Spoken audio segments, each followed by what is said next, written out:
हाथ फैलाना आसान है ना, हाथ चलाना मुश्किल है। मांगने से बेहतर है काम। मैं गांव में जाके उन बच्चियों को समझाती हूँ, क्योंकि मैं ग्रूमिंग करती हूँ। मैं बड़ा प्राउड फील करती थी कि मेरे फादर इतना अच्छा काम कर रहे हैं, अल्लाह ताला मैं भी ऐसे ही करूँगी। अच्छा, अस्सलाम वालेकुम नाज़रीन, मेरा नाम इकरा तबस्सुम है और आप देख रहे हैं PSP KG स्पेशल पॉडकास्ट।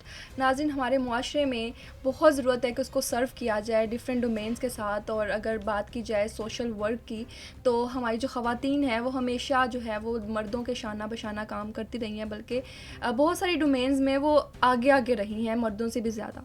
तो आज मेरे साथ एक बहुत ही जो बेहतरीन मेहमान है, बहुत ही अहम पर्सनालिटी हमारे लिए, वो मेरे साथ मौजूद हैं। ज़ेब फ़रखंदा साहिबा, जो कि एक ग्रेट सोशल वर्कर हैं और डिफरेंट मल्टीपल डोमेन्स में ये काम कर रही हैं। उनसे जानते हैं कि इस पूरी जर्नी को कैसे उन्होंने स्टार्ट किया और किन किन चीज़ों को उन्होंने सामना किया। अस्सलाम वालेकुम। वालेकुम थैंक यू सो अस्सलाम मच मैम। वरहमतुल्लाहि वबरकातुहू। Thank you so much for coming. और जैसे कि आपके बारे में प्रोफाइल में देख रही थी, इतने ज़्यादा आपने माशाल्लाह से काम किए हुए हैं और डिफरेंट सोशल वर्क कर रही हैं आप। तो मुझे थोड़ा सा इंट्रो दे दें, क्या क्या अभी तक आपने किया है? क्या नहीं किया? हाँ, ये मुझे पूछना चाहिए, क्या नहीं किया अभी तक? बिस्मिल्लाहिर्रहमानिर्रहीम। हाँ जी, पहले तो ये कि मेरे फादर असल में ये जो ज़ुकात कमेटी के चेयरमैन थे, उनके साथ में हॉस्पिटलों में जाती थी ना, तो वो जब तक सिग्नेचर नहीं करते थे, बचपन नहीं था, जवान ही थी मैं अभी। तो उनका जब था ना, शादी से पहले भी, फिर शादी के बाद ही मैं चली जाती थी ना, मुझे शौक़ था। तो वो करते थे यही खिदमत, यानी कि जब वो सिग्नेचर करते थे तो सारी मेडिसिन लोगों को दी जाती थी। हर हॉस्पिटल में उनका एक रूम होता था, म्यो में, जनरल में, सारे हॉस्पिटल्स में। तो मैं उनके साथ जाके बैठती थी, फिर मैं देखती थी लोगों को, उनसे बात करते हुए मैं बड़ा प्राउड फील करती थी कि मेरे फादर इतना अच्छा काम कर रहे हैं, अल्लाह ताला मैं भी ऐसे ही करूँगी। अच्छा, तो वही शायद मेरे अंदर शुरू से ही आ रहा है। यहाँ पर बहुत इंपॉर्टेंट पॉइंट आपने उठाया है कि फादर जब घर से ही चीज़ शुरू होती है ना, आपको वो साथ लेकर जाते थे, आप सिर्फ देखती थी, इवन करती नहीं थी, लेकिन वहीं से आपके अंदर ये चीज़ जज्बा पैदा हुआ। तो फिर मैंने भी जब फादर की डेथ हुई तो मैं फिर स्टार्ट में, वैसे अबू जब जिंदा थे तभी से मेरे घर में ना क्लासें शुरू हो गई, कुरान क्लास होती थी। आपको पता है मैं बहुत अच्छी ब्यूटिशियन भी थी। अच्छा, मल्टी टैलेंटेड इट मींस जी। अच्छा, ठीक है। मैंने कोर्स किया मुख्तलिफ इदारों से, बड़े अच्छे अच्छे लोगों से मैंने कोर्स किया। तो फिर मैंने ना, हम जब शिफ्ट हुए वलेंशिया, वीरान था, तो मैंने कहा चलो मैं, अगर मेरे पास टैलेंट है तो मैं बच्चियों को देती हूँ। तो मैंने वहाँ पर वलेंशिया में स्टार्ट लिया कि मैं एज आ टीचर इन लोगों को देती हूँ। ठीक है। तो मेरे पास मेरा ख्याल सादों की आधी तो आ गई। ठीक है। अभी आप क्या क्या डोमेन्स में काम कर रही हैं? अभी समझ लें सारे ही चल रहे हैं मेरे साथ साथ। तो अभी तो मैंने फिर उन बच्चियों को बुलाया, बच्चियां मेरे पास 30-35 आ गई। फिर उनको मैं सिखाती थी, सिखाते ही हमने रन कर लिया पार्लर। ठीक है। कि इन बच्चियों को पैसे मिले, फिर ये उनकी शादियां भी हम करते थे, यानी कि वो पैसे आते थे, जो भी हमें आता था तो उनको उनकी ज़रूरियात पूरी होती थी। ठीक है। तो क्योंकि मुझे तो ज़रूरत नहीं थी, तो उनके लिए फिर मैंने रन किया। तो वलेंशिया में फिर हम लोग काफ़ी इन हो गए माशाल्लाह। ओके, अभी मैं जैसे देख रही थी कि आप डायरेक्टर PR हैं कैंसर केयर फाउंडेशन की। जी। तो उसमें क्या क्या चीज़ें आप करते हैं? मैंने आपको काफ़ी दफ़ा स्टॉल्स में भी देखा है, आपको खाना बांटते भी देखा है, और भी इतनी सारी चीज़ों में मैंने आपको काम करते देखा है। तो ये किस तरह से आपने सोचा कि मैंने किसी एक डोमेन में नहीं रहना, मैंने डिफरेंट काम करना है? क्योंकि कोई भी सोशल वर्क करता है तो एक ही काम कर रहा होता है। तो क्यों? बस मेरे अंदर ही शायद कुछ ऐसी बात थी कि मेरा दिल करता था मैं हर काम करूं, मैं इनकार ना करूं किसी को। मेरे फादर कहते थे अगर नहीं भी काम आता, अगर आपको कोई काम कहते तो आपको मैं कर दूंगी, तो आप कर सकते हो। तो वो मेरे अंदर वही चीज़ थी ना। तो मैंने जब ब्यूटिशियन का किया, उसके बाद मेरे घर क्लासेस शुरू हो गई।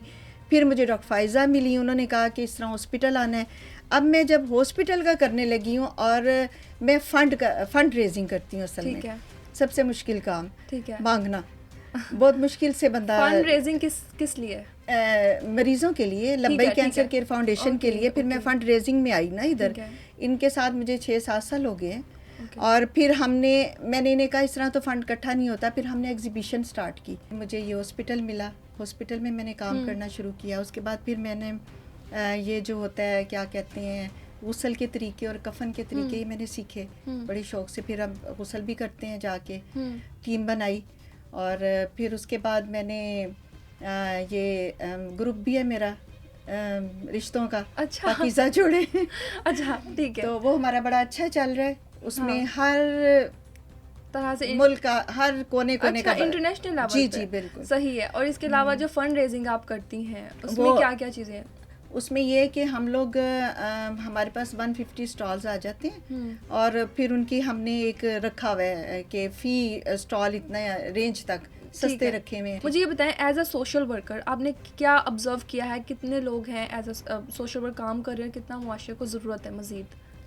बहुत ज़्यादा ज़रूरत है। और ये मैं तो चाहती हूँ कि हर मुल्क की, हर घर की एक लड़की में या एक माँ में ये क्वालिटी होनी चाहिए कि उसको सब कुछ आना चाहिए। एक तो बच्चियों को ये भी नहीं पता होता, देखिए ना हर तरीके। अब मैं आपको बताऊं, अब डेथ हो गई है तो गुस्ल किसी को नहीं देना आता, तहारत के मसाइल नहीं पता होता लोगों को। हाँ, ये नहीं तो एक पता। कॉमन इशू है मुझे लगता है। बिल्कुल। और ये जो है ना गुस्ल के तरीके ये हर एक को आने चाहिए और हर एक को जाके एजुकेट करना चाहिए। और एजुकेट इन्हीं चीज़ों में करना चाहिए। मैं गांव में जाती हूँ, मैं गांव में जाके उन बच्चियों को समझाती हूँ, क्योंकि मैं ग्रूमिंग करती हूँ, एक सिलाई स्कूल है ठीक है, जिसकी मैं ग्रूमिंग करती हूँ जाके। तो उनको मैं बताती हूँ कि किस तरह अपनी तहारत के मसाइल हैं आप लोगों के गांव में, किस तरह आपने इनसे डील करनी है, किस तरह मोहब्बत से पेश आना है और आपने घरेलू मामला किस तरह निपटाने। ठीक है। आप ये कह रही हैं कि जैसे कि मैंने क्वेश्चन किया, किसकी ज़रूरत है? एजुकेशन की ज़रूरत है। एजुकेशन की बहुत ज़रूरत है। एजुकेशन के साथ साथ उनको घरेलू माहौल भी वैसे बनाने चाहिए। घरेलू हमारे माहौल भी वैसे नहीं होते। माँ को एजुकेशन की ज़रूरत है ताकि वो घर का माहौल ऐसा रखे, बच्चियों में अवेयरनेस आए। वो शर्म करती हैं ऐसी चीज़ें भी बताने से, हालांकि ये चीज़ें बहुत ज़रूरी हैं। और थोड़ा धीमा बोलना सिखाएं बच्चियों को बात करने का स्टाइल आना चाहिए। सारा कुछ स्कूलों में नहीं होता। पहली तो माँ की गोद है ना दर्स का। तो इसलिए माँ को एजुकेट करना चाहिए। मैं जाके वहाँ माँ को भी एजुकेट करती हूँ गांव में। ठीक है। अभी तक आपको क्या लगा है कि किन किन मुश्किलात का सामना करना पड़ा आपको एज अ सोशल वर्कर? किन किन मुश्किलात? बस गांव में जाके ज़रा मुझे मुश्किल हुई, क्योंकि उन लोगों को समझाने में थोड़ा टाइम लगता है। घरेलू मेरे हस्बैंड मेरा बड़ा साथ देते थे, मेरे बच्चे भी देते हैं और वो माशाल्लाह जहाँ मैंने जाना हो मुझे ले जाते हैं, छोड़ आते हैं। जो गांव में मैंने देखा ना, गांव में ये होता है कि अगर आप कुरान पढ़ा रहे हो ना तो उसमें फिरका बाजी बहुत है ना। तो लेकिन ये कि आप एक कुरान पढ़ा रही हो, आप एक कुरान, एक अल्लाह, एक रसूल, इन्हीं तीनों को पकड़ लें तो हम भटक नहीं सकते। बिल्कुल। आपकी सारी बातचीत से मुझे ये अंदाज़ा हो रहा है कि हमारे मुआशरे को साइकोलॉजिकली चेंज होने की बहुत ज़रूरत है। एग्जैक्टली, साइकोलॉजिकली एजुकेट होने की, अवेयरनेस की बहुत ज़रूरत है। तो आप लोगों को जितना भी सर्व करते हैं, खाना, कपड़ा, रोटी, जो भी, उसके साथ साथ एजुकेशन की भी उतनी ज़रूरत है। तो क्या आप देखती हैं कि एजुकेशन उतनी उस मकदार में लोग दे रहे हैं, या फिर खाने पीने की तरफ ही लोग ज़्यादातर जो सोशल वर्कर हैं वो तवज्जो देते हैं? ज़्यादातर वैसे वही बस राशन जमा कर लिया, ये कर लिया, वो कर लिया। इनको चाहिए, हम सबको चाहिए, बल्कि हम सबका फ़र्ज़ है कि हमें ना उन बच्चियों को, जिन बच्चियों को इन चीज़ों की या किसी चीज़ की समझ नहीं है, उनको इन चीज़ों की अवेयरनेस देनी चाहिए। ठीक है। देखिए हम गांव में नहीं जाते, हम बड़े बड़े लोगों को पकड़ते हैं। बड़े लोग जो है ना वो समझदार होते हैं, उनमें एजुकेशन है, गांव में नहीं है। तो मैं चाहती हूँ ये लोग गांव की तरफ रुझान करें, गांव में जाएं, गांव में एजुकेशन दें। हाँ बिल्कुल। मैं ग्रूमिंग करती हूँ ना जिन बच्चियों की, उनकी शादियाँ हो चुकी हैं। अच्छा। और मुझे खुशी होती है जब वो आके कहती हैं कि हमारी सास हमसे बहुत खुश है। आपने कहा था कि ज़ुबानी बर्दाश्त कर लो, चुप हो जाओ, तो देखना आपकी कितनी कदर होती है। तो कहती है आपकी हमारी बड़ी कदर होती है। और मर्दों के लिए आप क्या कहेंगे? हाँ, मर्दों के लिए ये है कि मर्दों को भी देखिए, एक बाप है, अगर वो नमाज पढ़ने जा रहा है तो अपने बच्चे को साथ लेके जाए, उसको तरीका आएगा नमाज का। जैसे मैं अपने फादर के साथ जाती थी तो मेरे अंदर आया। अब वो एक फादर जाएगा अपने बच्चे को लेके तो वो बच्चे के अंदर आएगा कि मैंने जाके मस्जिद में नमाज पढ़नी है। ये इतना भी कर ले, बाकी तो माँ का है ना काम। वो कहते हैं ना, मर्द तो घर से बाहर रहना, औरत घर के अंदर है। घर के अंदर औरत को संभालना चाहिए, बाहर मर्द का काम। द बेस्ट थिंग जो मुझे लग रहा है आपसे बातचीत करके, वो ये कि सोशल वर्कर का काम सिर्फ ये नहीं है कि आप जाकर लोगों को रोटी कपड़ा प्रोवाइड करें, बल्कि उनको ऑब्जर्व करें कि माशरे को किस चीज़ की ज़रूरत है। एग्जैक्टली।